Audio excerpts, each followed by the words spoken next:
زندگی کی سب سے کڑوی حقیقت یہ ہے کہ وقت اور حالات کبھی ایک جیسے نہیں رہتے، مگر انسان اکثر اس دھوکے میں جیتا ہے کہ جو آج ہے وہ ہمیشہ رہے گا۔ آج ہم بات کریں گے ان حقائق کی جو شاید کڑوے ہیں لیکن سچ ہیں۔ حقیقت نمبر 1، تنہائی کا سفر۔ ہم اکیلے آتے ہیں اور اکیلے چلے جاتے ہیں، مگر ساری زندگی دوسروں کو خوش کرنے میں گزار دیتے ہیں۔ یاد رکھیے، آخر میں صرف آپ کا کردار اور آپ کے اعمال آپ کے کام آئیں گے۔ حقیقت نمبر 2، لوگ آپ کے ساتھ نہیں، آپ کی حیثیت کے ساتھ چلتے ہیں۔ جب جیب خالی ہوتی ہے اور وقت بدلتا ہے تو مخلص کہلانے والوں کے لہجے بھی بدل جاتے ہیں۔ حقیقت نمبر 3، لوگ آپ کو کامیاب تو دیکھنا چاہتے ہیں مگر خود سے زیادہ نہیں۔ آپ کی ترقی پر سب سے پہلی خاموشی اکثر آپ کے قریبی لوگوں کی ہی ہوتی ہے۔ حقیقت نمبر 4 اور 5، یہاں خوشی اور غم دونوں عالمی ہے۔ سکون تب ملتا ہے جب امید اللہ سے ہو اور تعلق انسانوں سے واجبی سے ہو۔ یاد رکھیے، زندگی ایک گونج ہے، جو آپ دیں گے وہی عزت، دھوکہ یا محبت کی صورت میں لوٹ کر آئے گا۔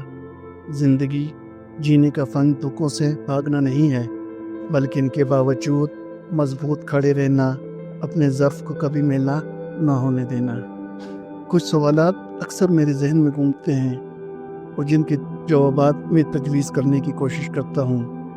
مجھے لگتا ہے کہ یہ سوالات اور ان کے جوابات آپ کو ضرور پسند آئیں گے۔ سوال نمبر 1، انسان سب سے بڑے دھوکے میں کب رہتا ہے؟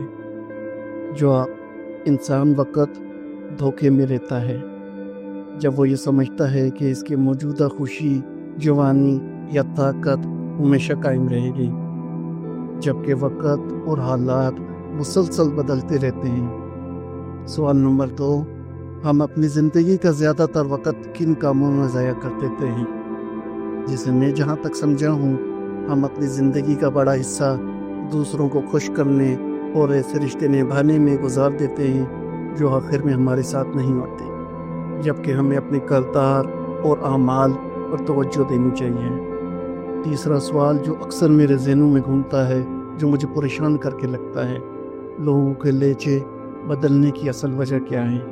جواب، اکثر لوگ انسان کی ذات سے نہیں بلکہ اس کے اچھے وقت اور سماجی حیثیت سے جڑے ہوتے ہیں۔ جیسے ہی حیثیت بدلتی ہے، ان کا رویہ بھی بدل جاتا ہے۔ سوال نمبر 4، حقیقی سکون حاصل کرنے کا فارمولہ کیا ہے؟ جواب، حقیقی سکون کے لیے ضروری ہے کہ انسان اپنی تمام تر امیدیں اللہ جل شانہ کی ذات سے وابستہ کریں اور انسانوں سے تعلقات میں حد درجہ توقعات رکھنے کے بجائے واجبی سا تعلق رکھیں۔ سوال نمبر 5، یہ مجھے بہت پریشان کر کے رکھتا ہے کہ کہیں یہ مجھ پر لوٹ کرنا آ جائے، کہیں اس کا خمیازہ مجھے نہ بھگتنا پڑ جائے کہ مکافاتی عمل سے کیا مراد ہے؟ جواب، اس سے مراد یہ ہے کہ زندگی میں آپ جو کچھ ہوتے ہیں وہی کاٹتے ہیں۔ اگر آپ دوسروں کو عزت دیں گے تو عزت ملے گی، اور اگر دھوکہ دیں گے تو وہی دھوکہ کسی نہ کسی صورت میں آپ تک واپس آئے گا۔ دوستو، زندگی کی ان کڑوی حقیقتوں میں سے کون سی بات آپ کے دل کو لگی یا کسی بات نے آپ کی سوچ بدلی؟ ہمیں کمنٹ سیکشن میں ضرور بتائیں، کیونکہ آپ کی رائے ہمارے لیے بہت اہم ہے۔ اگر آپ کو یہ اصلاحی کوشش اچھی لگی ہے تو اس ویڈیو کو لائک کریں اور ایسی مزید ویڈیوز کے لیے ہمارے چینل کو سبسکرائب کریں، ہماری ٹیم کا حصہ بنیں۔ یاد رکھیں، آپ کا ایک سبسکرائب ہمیں مزید بہتر کام کرنے کی ہمت دیتا ہے۔ اگلی ویڈیو تک کے لیے اپنا اور اپنے پیاروں کا بہت خیال رکھیے گا۔ اللہ حافظ۔